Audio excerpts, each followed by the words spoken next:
మాజీ విద్యాశాఖ మంత్రి సబితా ఇంద్రారెడ్డి గారు ఉన్నారు మనతో పాటు. మేడం, అధికార పార్టీని వదిలేసి మీ పార్టీలో మీ బీఆర్ఎస్లో చేరికలు చేయడానికి కారణం ఏంటి? అంటే కాంగ్రెస్ పార్టీ ఎలక్షన్ కన్నా ముందు చెప్పిన మాటలు మోసపూరితమైనవి నమ్మారు ప్రజలు.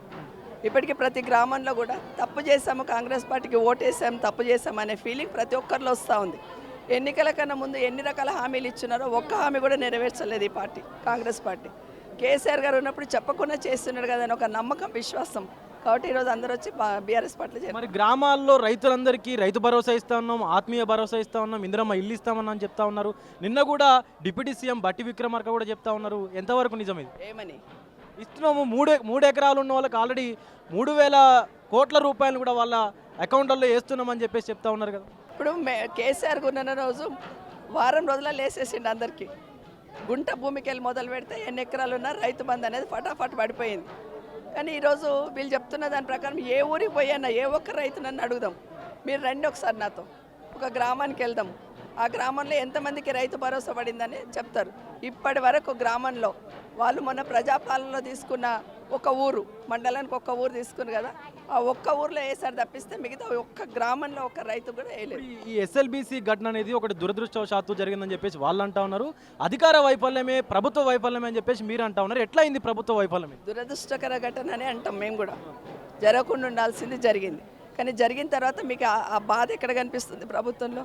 కనీసం అక్కడ 8 మంది ఇరుక్కున్నారు కదా, వాళ్ళు ఏ రాష్ట్రం వలన కావచ్చు. ఇదే పక్క రాష్ట్రం నుండి కరోనా అప్పుడు మన రాష్ట్రానికి వస్తే వాళ్ళని చిన్నపిల్లల్లాగా కాపాడి కేసీఆర్ గారు పంపించి మళ్ళీ తీసుకొచ్చున్నారు.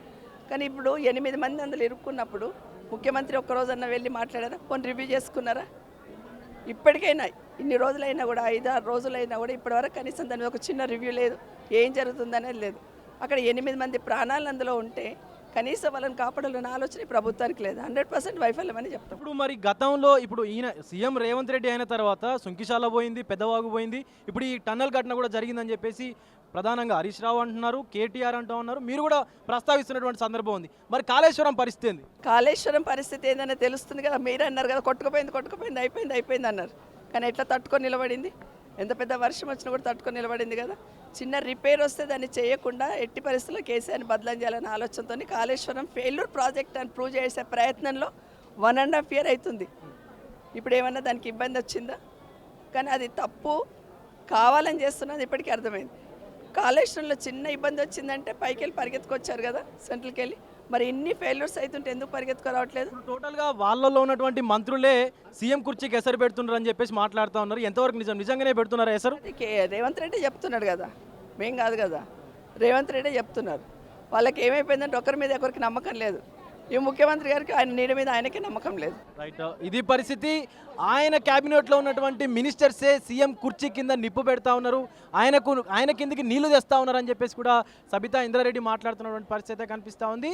సో కేసీఆర్ని టోటల్గా బీఆర్ఎస్ గవర్నమెంట్ని పూర్తిగా బదనాం చేయడానికే ఈ యొక్క కాళేశ్వరం ప్రాజెక్టు మీద కూడా వాళ్ళు విమర్శలు గుప్పిస్తున్నటువంటి సిచ్యువేషన్ కూడా ఉంది అని చెప్పి కూడా సబితా ఇంద్రారెడ్డి గారు మాట్లాడుతున్నటువంటి పరిస్థితి కనిపిస్తూ ఉంది. కెమెరామెన్ సతీష్తో విజయ్, తొలి వెలుగు, బీఆర్ఎస్ కేంద్ర కార్యాలయం నుంచి. ప్రపంచంలో ఏ మూల ఏ క్షణం ఏం జరుగుతుందో వేగంగా తెలుసుకోవడానికి తొలి వెలుగు వాట్సాప్ ఛానల్ని ఫాలో చేయండి.